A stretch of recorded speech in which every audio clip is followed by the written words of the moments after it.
everybody. Welcome to the Adobe Hey, Fonts Show. welcome. We're live and ready to talk about typography. Yes, we are.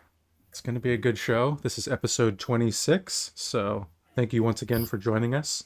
I see Norsh and Sean and Cody are in the chat. Cody, thank you again for moderating. Great to have you all. Great to have you. And we're going to be asking you to contribute a lot in the chat today. So get ready and start by saying hi and tell us where you're from, and we can get it going. Indeed. Yeah, today we're going to be definitely, we're going to have a lot of open space for questions, so don't be shy. Anything that comes to mind related to fonts or type, just let it fly, let it happen. We're here. We want a lot of back and forth today. We're just trying it out a little bit more. We're not as fully to a schedule today. We don't have a play-by-play agenda, so we can kind of see where it goes. But we're going to talk type. We're going to talk type classifications, things like that. So it should be good.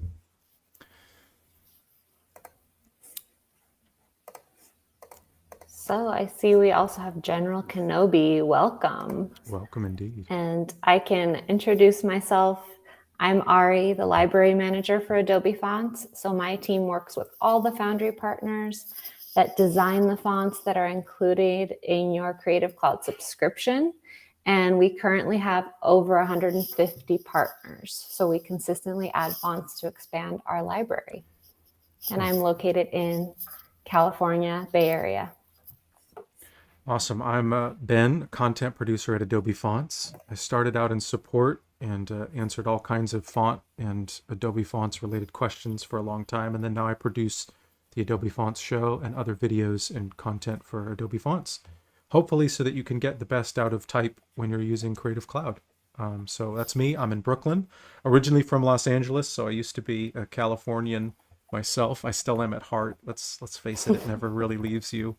But in Brooklyn going forward. So yeah, let us know where you're from, and it's good to have you all. If you're new to Adobe Fonts is a library of over 20,000 fonts that you can use both commercially and personally. So basically you can just do almost anything you want with them in terms of making stuff and making stuff for clients.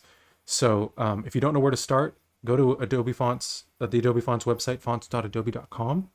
and go to the recommendations section. That will definitely give you a place to start with a bunch of suggestions. And the more you use Adobe Fonts, the more that recommendation section is going to update and have stuff appropriate to your taste and what you like and all of that. So definitely worth checking out. And here on the show, we talk about all things fonts and have great workshops with professionals in the type world. If you like the show, subscribe to Creative Cloud on YouTube to watch all of the replays, and follow us on Behance. Our page is Adobe Fonts, and you'll be updated on all future episodes. Yes, and if you have ideas for episodes, you can also reach out to us on Behance, message us directly, and let us know if you have ideas for stuff you'd like to see in the future. Be fantastic. Yeah. And speaking of YouTube, if you're on YouTube right now watching us, please come over to Behance so you can participate in the chat.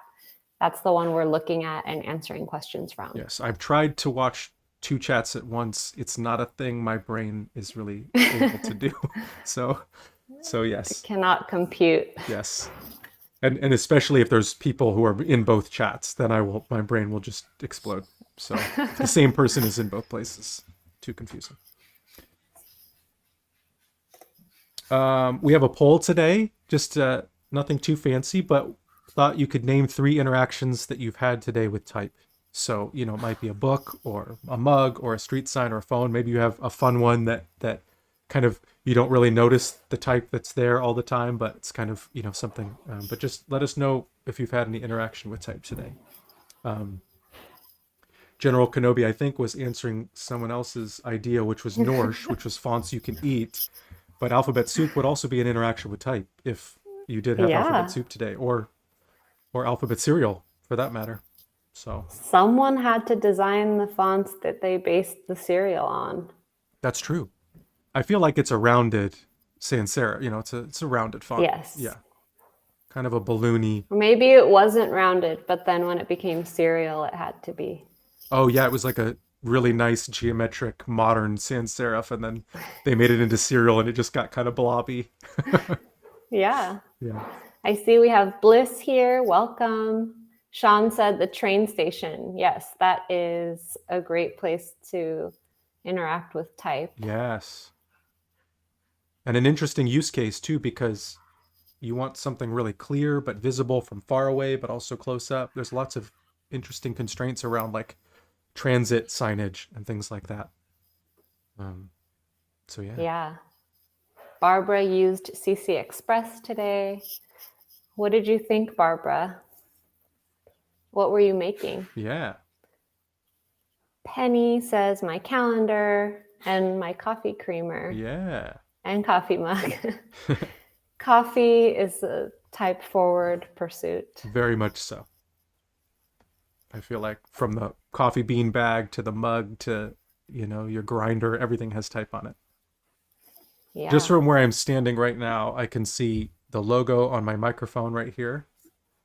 So that's one. Of course, I have the screen, but I'm not going to count that. I have my book darts. So book darts are these little book, like kind of paper clips so you can keep track of your quotes in books that you want to come back to. So I have that. And then I have this just sitting next to me for no reason, little Sony Walkman. Plenty of type on here. We have the Sony logo. We have the Walkman logo. We got the sports. We got the radio dials.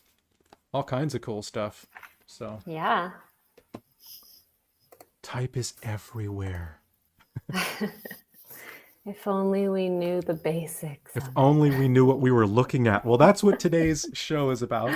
So keep letting us know what kind of type stuff you've dealt with today in the chat. We're going to jump into this topic and just dive right in. Basically, we want to talk about the different parts of type, what the different, what would you call them? The different attributes of a typeface might be, or a character might be, and some of those basics. We'll probably not get too much into like layout or into too much of that, but we're going to talk a little bit about that, but more kind of like classification and font pairings and things to consider. So we'll touch on layout and stuff as it relates to picking a font for the right purpose and things like that, I think. Yeah? Yeah. Awesome. And a lot of this will not be new to some of our viewers. Yeah. So there's going to be some basics, but if you have any corrections to us, maybe you know more than me from what I'm explaining, or you have more facts to share, please do in the chat. And if it is new to you, please ask more questions. I think everyone can benefit from this. Even I've learned this stuff before a few times, but as I was preparing for this and looking through everything, I was learning new things or reminding myself of things. So we can kind of jump in to the first thing that I wanted to show, which was the vocabulary we use to talk about all the attributes of a typeface and how important that is for being able to communicate about what you're looking at. And especially if you have clients that are using these words or clients that don't know these words and you have to educate them, I think that would make you a much more valuable asset to them. Or you're talking to your peers or just commenting on a post on Instagram and saying, I love that descender. That's really cool. Now you can say that if you know the word. So I think this is a really cool PDF. And I think Cody can share the link for this because it's a great resource to just look at if you forget what things are called. And I can zoom in. So I would say the most important thing in terminology to know is ascender and descender. And you can see here the ascender line, the descender line, all the things that go above are ascenders and all the things that go below are descenders. And a lot of the terminology that's used is actually anatomical, which is funny because this is typographic anatomy. But literally like human anatomy. So when you're not sure what something is called, I would just think about what part of your body it looks like. So with this G, like this is the ear, this is the neck. When there's a capital R, we usually call the part that comes out the leg.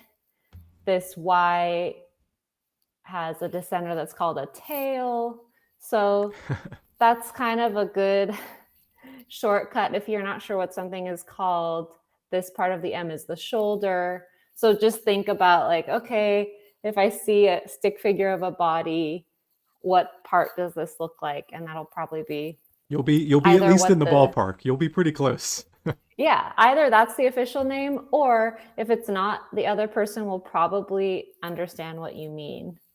So definitely download. I mean, you don't have to download it if you don't want. You can go to the website.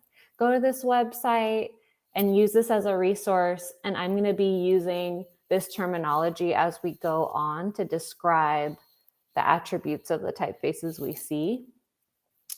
And please let me know in the chat if there's any words that you've seen used to describe type that you don't know what they mean, and we'll explain them. This pretty much covers everything except for one that we found that it does not cover, which is such a fun one. And that's the dot on the I. Does anyone in the chat know what this is usually called? Please let us know. And I think it's such a missed opportunity because it's just sitting there, just waiting to be called something. But I'll wait for the chat to tell me. Yes, someone in the chat must know.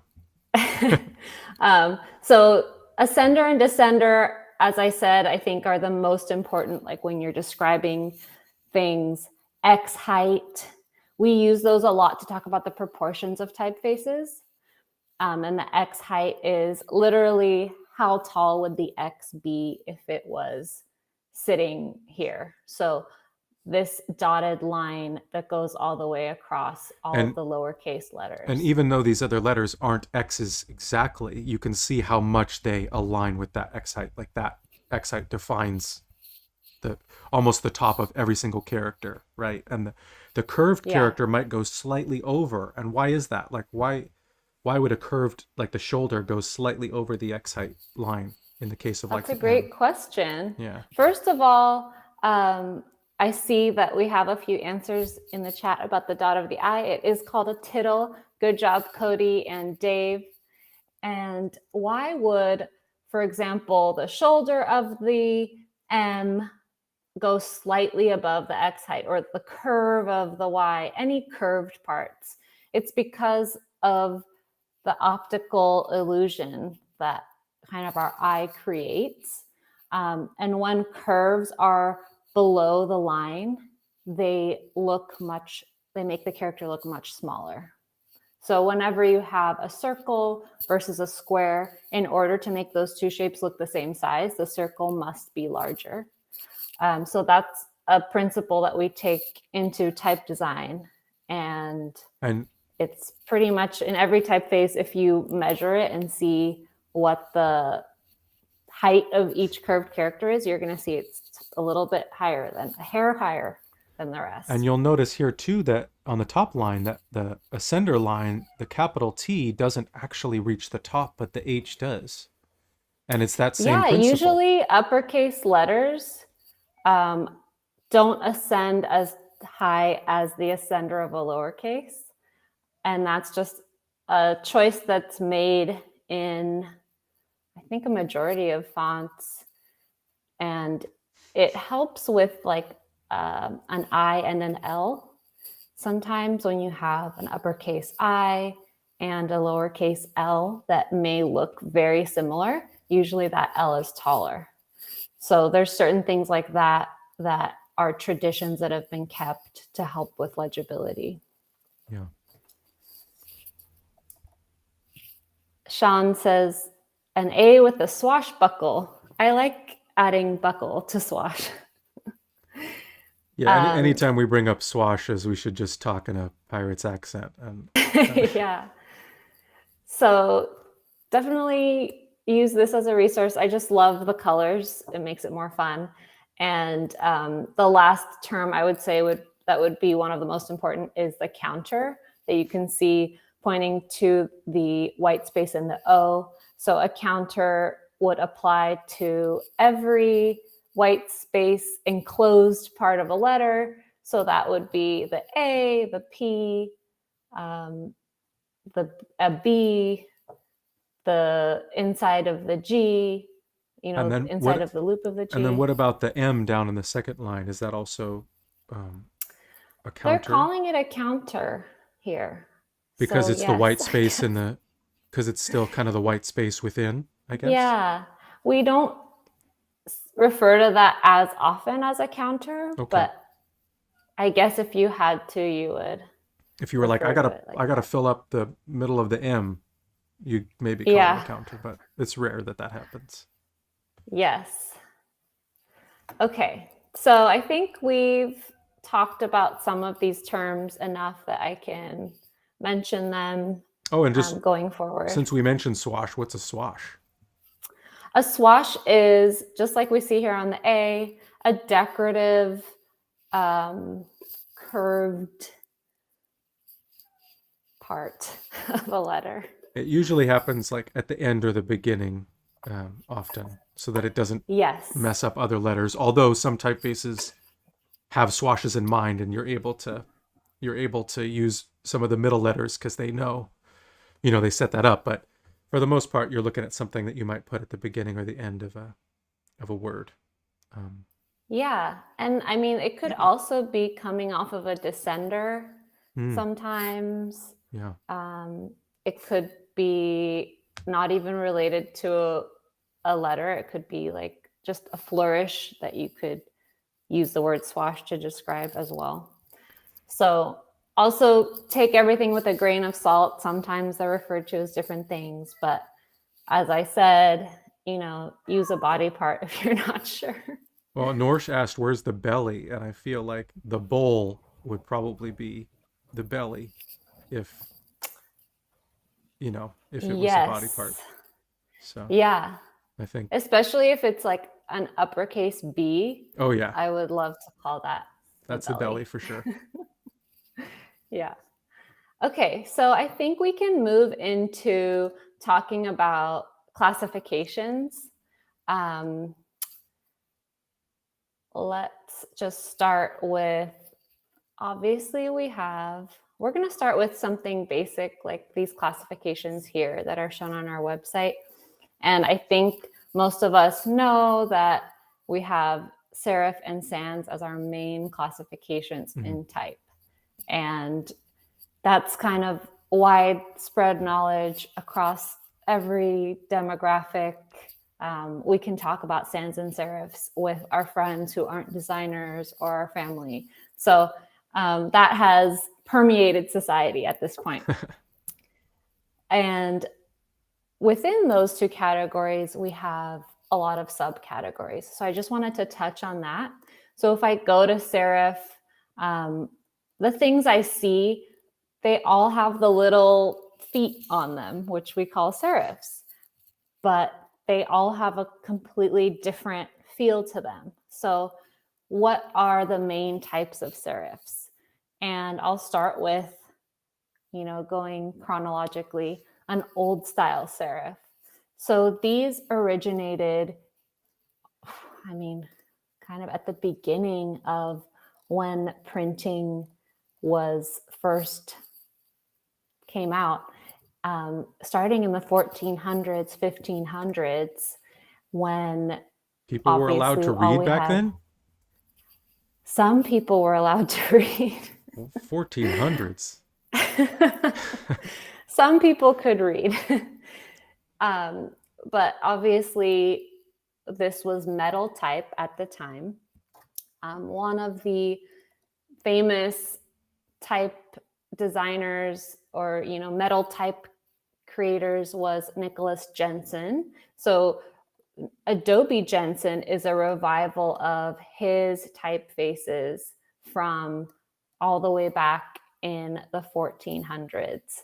So this is very much based on a human approach to creating letters. And you can see that you still see the influence of a pen, because printed word at the time was meant to replicate the feeling of calligraphic writing. So at the time, there were scribes that were writing up the Bible and using their calligraphy pens. And when we started printing, we wanted to replicate that. So all old style serifs, such as Jensen and Garamond, have this human feel. Now, and one of the things, I was just going to ask, what's one of the telltale signs? Like if you didn't, know this was Jensen, how would you know it was old style? What's like a well, the first thing giveaway? I always notice is the E having this diagonal crossbar. And sometimes it even protrudes a little bit out, just like this one. And another thing is that at the time that these were used, italic was a completely different font. So, now we have Microsoft Word or a lot of programs on our computer that we use, and we're like, oh, I'll use regular and then I'll use italic, and it can create a faux italic by just slanting the letters. Or even type designers, because of this demand, create italics, which are just a slanted version of their regular upright styles. But italics actually started as just a completely different style and a completely different font that was cast, and drawn with different goals in mind. So when you look at these old style serifs, and most serifs, to be honest, the italic is a different construction than the upright. And one of the telltale signs of an italic is this K. It's also an A, which is 2-story in the upright and then 1-story in the italic. And we call this 2-story just because it has the bowl at the bottom and then the top part as well, versus just having a bowl in the italic A. Tony says, you had to hand carve it for each letter. They didn't even have copy paste. I know. Can you imagine? What a lot of work that was. And Tony mentioned the ligature for the TH as well. Which is a good TH ligature. At this point, most serif typefaces do have that as an option, but in the case of old style serifs, the way that it is created and the way that it's kind of the default is a telltale sign as well. And it's fun to think about, if this was metal type, the TH would be its own piece of metal, totally separate from the T and the H. You wouldn't just move them close together because you couldn't get them close enough. So you'd have to have one that's just the TH and then one that's a T and an H separately. Yeah. Every letter was its own, rectangle of type that had its own spacing around it. So any ligatures, this would be a ligature, would have to be their own block. And then the E is its own block. And you can kind of see that when you highlight letters now, that when a type designer designs each glyph, which is each character in the font, they will put some spacing around it automatically, so that when you're typing, there is an inherent spacing in there. So it's kind of like when we had metal type, because this E, for example, has its own spacing around it, and that would be, this whole block would be the thing that you use to print. So I need to move on because I'm going to talk about the same font for an hour. So moving on to transitional serifs. So this is an example, Baskerville classic. I mean, I think a lot of us have seen versions of Baskerville around. It's one of the most prominent transitional serifs, and it just means that it was a transition style from that old style to more modern. So it's a little less humanist, a little less based on the calligraphic tool. It's almost emphasizing the what was different about, so like whatever was different about metal type, even though it was humanist, it almost takes those differences and then really leans into those. And I bet at the Yeah. time they didn't call it transitional because they didn't know it was going to keep going. So it was probably just modern at the time. It was like, oh, look at this modern typeface. But then it kept getting Yeah, even more and more codified. And then they were like, okay, Baskerville's transitional because it was in the middle. So, yeah. totally. So that would be an example of a transitional. And then we get to modern serifs. And a huge example of modern serifs are what we call didones. So I'm going to write this in the chat.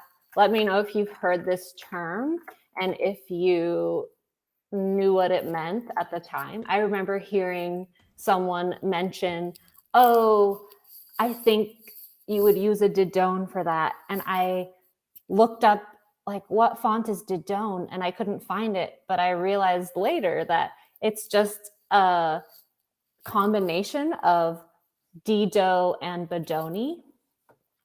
So this is a version of a Dido, linotype Dido. And then this is a version of Bodoni. And you can see that these two, I'm going to make them the same kind of size. Let's see, 70, 97, so that we're not jarring our eyes. You can see the very square shapes in terms of the serifs, and the contrast. Yes. Yeah. So Sharp very, very angles. similar. And what is the main similarity? It's the contrast. So contrast is another term that's used very much to describe the attributes of a typeface.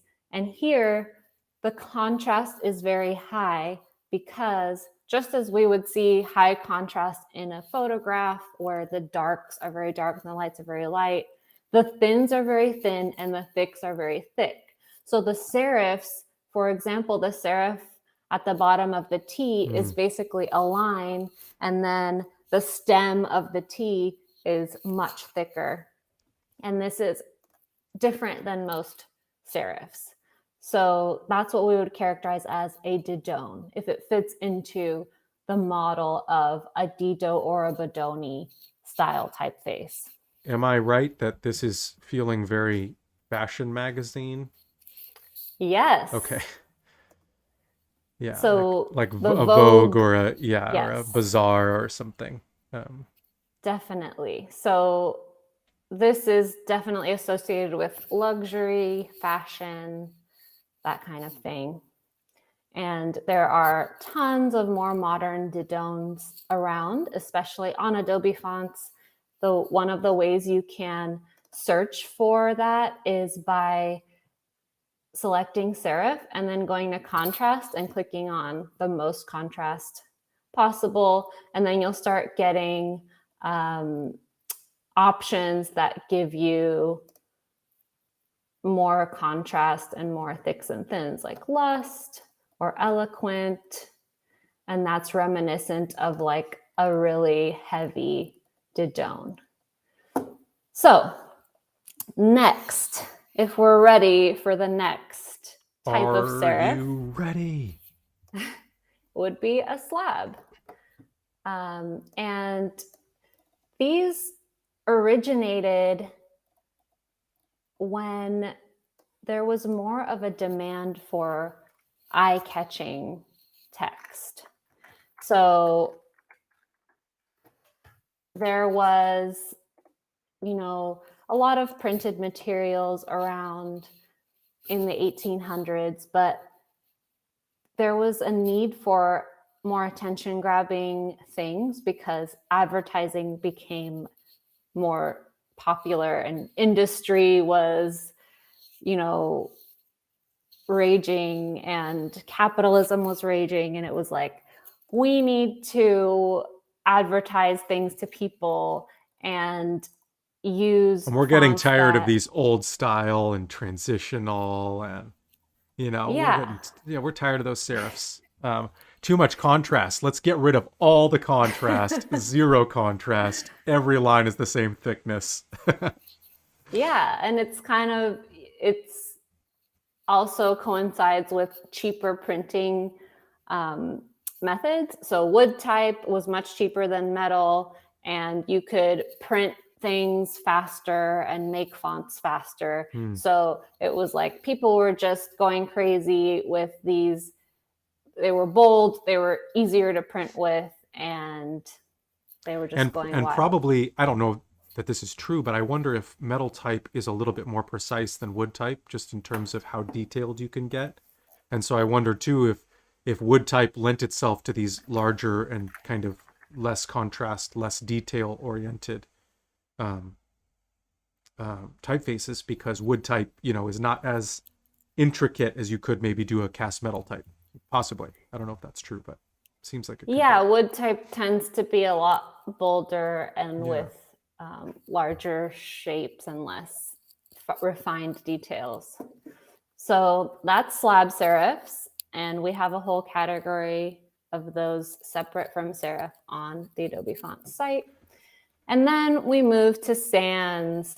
So I chose Active Grotesque to show you as the first sans because the first sans serifs were actually referred to as grotesque in the sense that they were just seen as ugly. People were seeing them as a renegade style at the time. The rebels were using the sans serifs, not the corporations. These were the rebels. Right. Yeah, what a change to now. Really. Where this is like the safe choice. Penny says, all hail the sans. Yes. And while I'm going through these, feel free to make suggestions about which fonts in these categories you like using, or a category of fonts that you've heard talked about and you don't know what it means, or you want to see an example of it. So love to hear. I'm a Neue House Grotesque fan myself. That's your grotesque of choice. I think so. Yeah. So that's, the first sans serifs, where they were kind of stripped of all of their humanism, and people were like, what is this? This is terrible. What are you doing? But they were very attention grabbing. And here we are in the era of mass advertising, where that was really important, and they were used for a lot of headlines. So they were generally not used for text at all. Acumen is another example of a grotesque sans serif. And at this point, grotesque just means this style of sans, which is, like Helvetica, Neue House Grotesque, and these typefaces I'm showing you now, Acumen, Active Grotesque. Arial would also be in this category. Arial, Roboto yes, from Google is also in this category. Norsh actually pointed out, I think the chat is in Arial.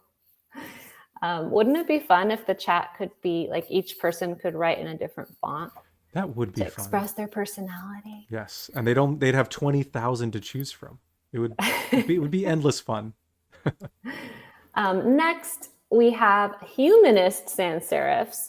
So at some point when sans serifs, were so popular, type designers tried to inject more humanism into them so that they were based more on the way a hand would write them and have more contrast as well. So for example, when you look at Acumen, to the naked eye, without really zooming in and looking closely, it doesn't have contrast.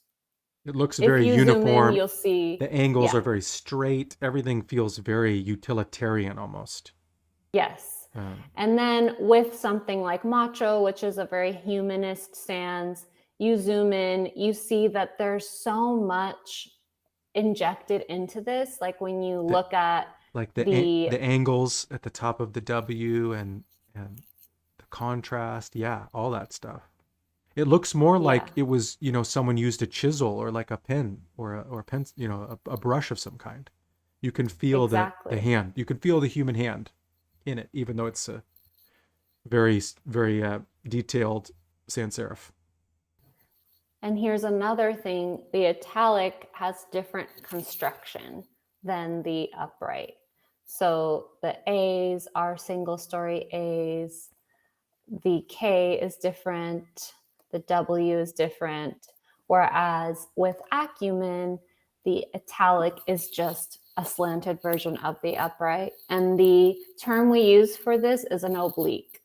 So italic has become just slanted in our lexicon, but if you're going to be really technical and be a type nerd, this would be called an oblique because it actually is not a different construction. This is a true italic because it's a completely different construction. Okay, what's next? Oh, Our also, favorite... Jake joined us in the chat and said that the chat is in Acumen. So Wow. I did not know that. So you learn something new about type every day. And that's something I learned that's new about type. So I learned something new today too. How is that possible? But every day I learn something new. It's very exciting. Bliss says, who knew that typefaces could be so philosophical? Yeah. I will ponder this for a moment. The next type of sans serif, can anyone name what type of sans serif this is? This is a style that is hugely popular these days. That's not to say that it's new. Something like Futura, which is one of the most famous of this type of sans serif, was designed in the 1920s. So it's not new, but it's extremely popular today. And I would say that it's one of the most highly requested types of sans serifs that we add to our library, and we have a big collection of them at this point. This is another example of this category. And yes, geometric. And Norse said Bauhaus, which we were going for geometric, but I feel like Bauhaus is very geometry inspired. And yes, it's actually the origin of this style. Yeah. So you could also call it Bauhaus. It's, I think you could use both, but I like saying geometric because it describes the visual attributes of it more. Yeah. So that if someone wasn't familiar with graphic design history, they wouldn't be confused. So yes, you can say Bauhaus, geometric. It's just that things are based more on circular shapes, and it really drains the human out of it at this point. Yeah. But in a weird way, they are quite friendly. So it's interesting that you can achieve that openness and friendliness even though it's not based on the way a human would write it at all. You want to get really friendly? Geometric rounded typeface. Oh, goodness. Oh, yeah. So friendly. Totally. And then we get into, well, I shouldn't say and then, because black letter is like the first kind of typeface. This was like even before even before old style. This is before everything. But I wanted to just tackle sans and serif first because we're doing basics, and then talk more about the styles that we use for display today. So if we go to our website, just to make it easy and show all the different classifications, we tackled sans and serif, we tackled slab serif. What else is left? Then we have some other styles such as script. I think we're all familiar with scripts. They look like cursive and the letters connect. Yeah. I mean, the only thing that makes a script is that the letters connect. Otherwise, the main differences are what the script was based on, what kind of writing tool. So just looking at these ones, Sarah's script was based on a brush. You can clearly see, you know, the influence of the brush here. It's very much, you probably expect the type designer wrote this with the brush and then scanned it in and then created the font. We have Alkaline, which is not really based on a writing tool, but it's a script. It's almost combining, you know, like a humanist sans with a script. You know, it feels a little bit angular, feels a little bit, you know, no contrast, but still you get no contrast, which is rare for script. Yeah, you get the connecting letters. So yeah, but the rest are all based on writing tools. That's pretty much, unless it's a more stylized script like Madre or like Alkaline, I would say those are stylized. And Coquette from Mark Simonson is very cute and stylized as well. Yes, we love that one. Very friendly. And then we have Mono. So if anyone in the chat wants to volunteer on what Mono means, please do. This is probably something that we associate with a typewriter or writing code. So when I first started working with typography, I wasn't familiar with the coding world, and I didn't really know that you could change the fonts you code with. And I was like, why do we need so many of these monospace fonts? Who's using them? And then I found out, like, wow, people really use them. So it's interesting, you know, you learn about different worlds of where fonts are used. So General Kenobi and Tony, you're right. Monospace means same width. Every letter is exactly the same width. Yep. And it's kind of funny when you look at the solutions that the type designers have thought of, because an M and a W have to be the same width as an I and an L, whereas they're usually so much wider. So you can see the solutions that the type designer used. They either put a ton of space around them, or they have these huge slabs at the bottom to accommodate them.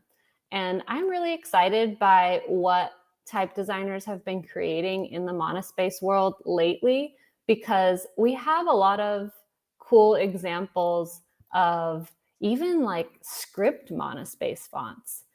And I think here, Logic Monospace. That's so cool that this is Jeremy Mickle from Mickle Type. He managed to stay within this paradigm of every letter having the same width, but creating a script.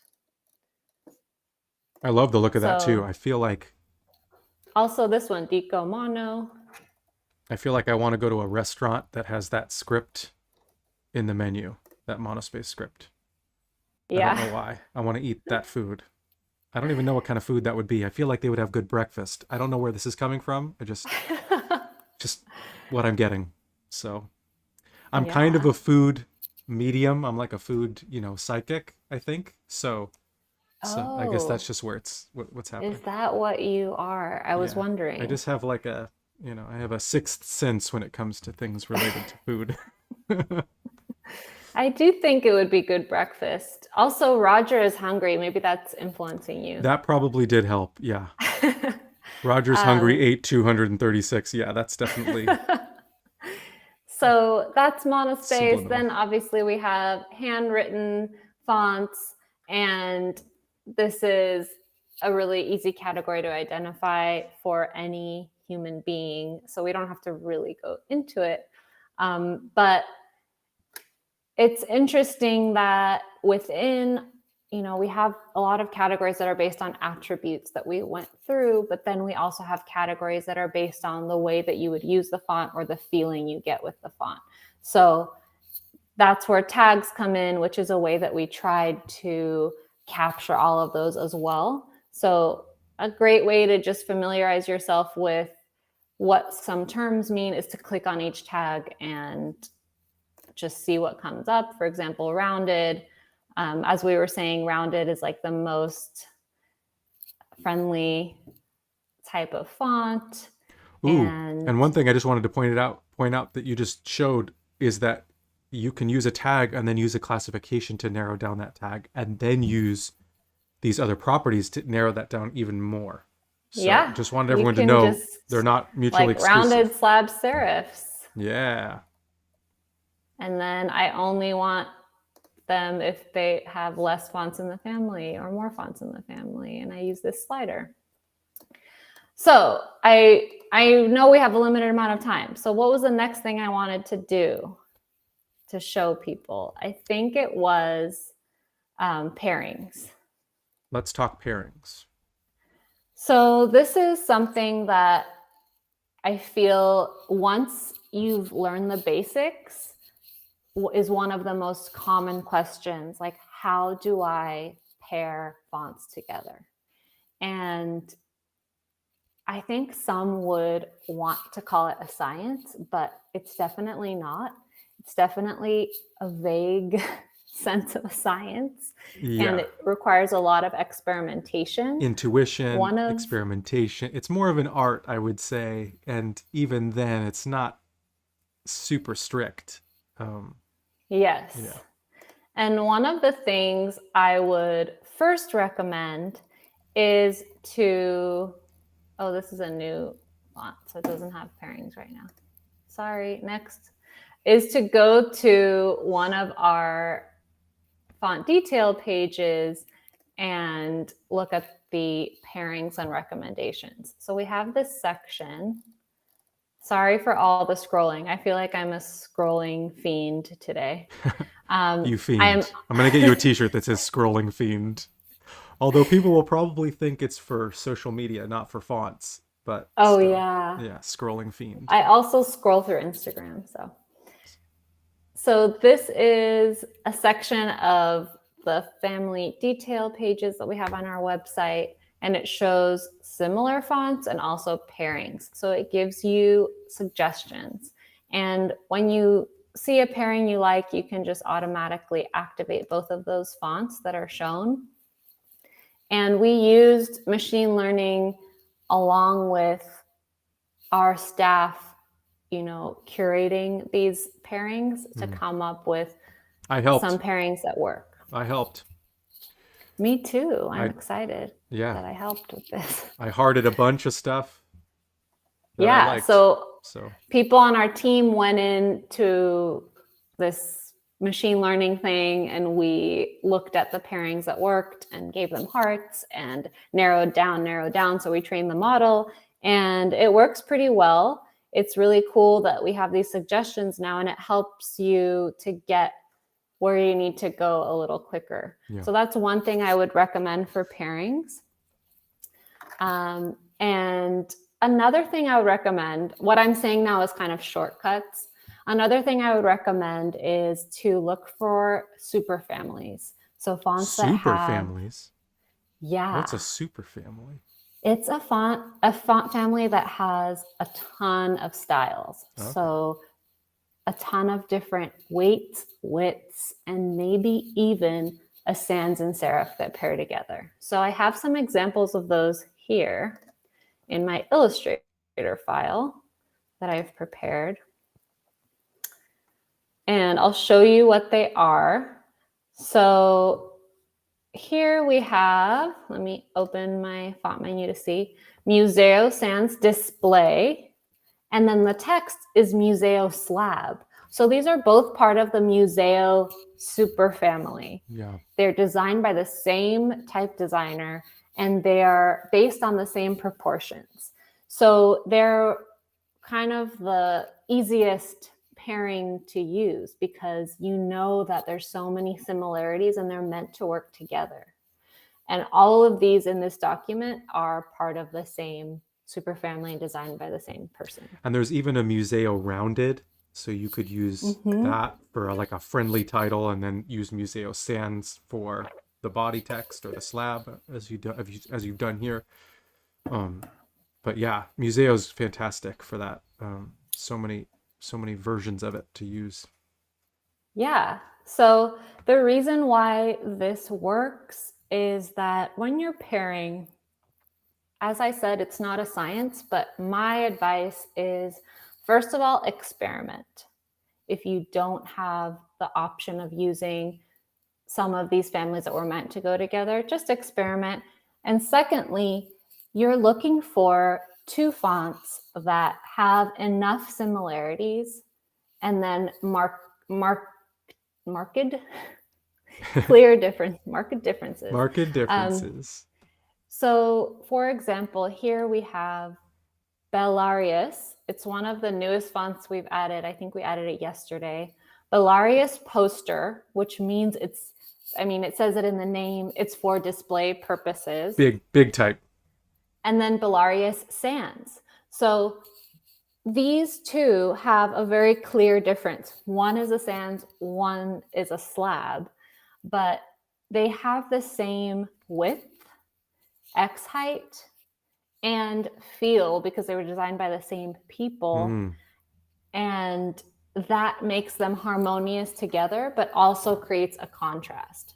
So I would say when you're pairing, either look for everything's the same except for one very clear difference, or they're so different, but I've experimented enough that I found two really different things that work really well together.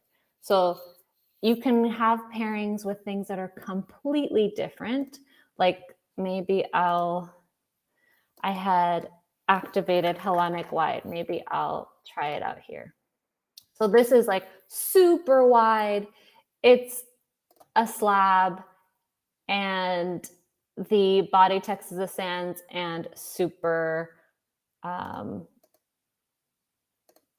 super condensed, but quite condensed. And so like in this case, they're so different that it's really just down to your taste and if it feels good, right? And at this point, I would make them more different. I would use like a lighter weight of the sans. Yeah. I think right now they're not different enough. Yeah. So it's creating friction. But if this was really light, that sans text, maybe it would work better. So that's just an example of like trying to experiment with things that are quite different, but they have to be really different. So here's another example. So write these down if you need to remember them, or come back and watch the replay, because I think it's great to have these in your arsenal. We have Mr. Eves and Mrs. Eves. So these Classic two from Emigre. typefaces. But they're not the most classic because this is Mrs. Eves XL, which means it has a higher X height than the classic Mrs. Eves that we're used to seeing more. And now why would you want a higher X height, Ari? Why might you want that? A higher X height is more readable because it's more open. So readability. Nice. Yes. Yes, everyone is noticing that there's a lot of food content in our text that we're using. Yes, we like food. So here, that was Mr. and Mrs. Eves. Then we have here. And really quick, I just wanted to point out that Mr. and Mrs. Eves, one is a sans and one is a serif. So fun to play with those. Yeah, I would say the most common pairing is a sans with a serif, and you can interchange which one is for text, which one is for a heading. So Deco sans, Deco slab, I use those as well. And then down here, I wanted to show this example of this huge, huge super family that we have called Cuesta. So this is Cuesta Grande paired with Cuesta Sans. And then we also have Cuesta Sans paired with Cuesta just regular, Cuesta, which is just a text, vanilla Cuesta. Yeah.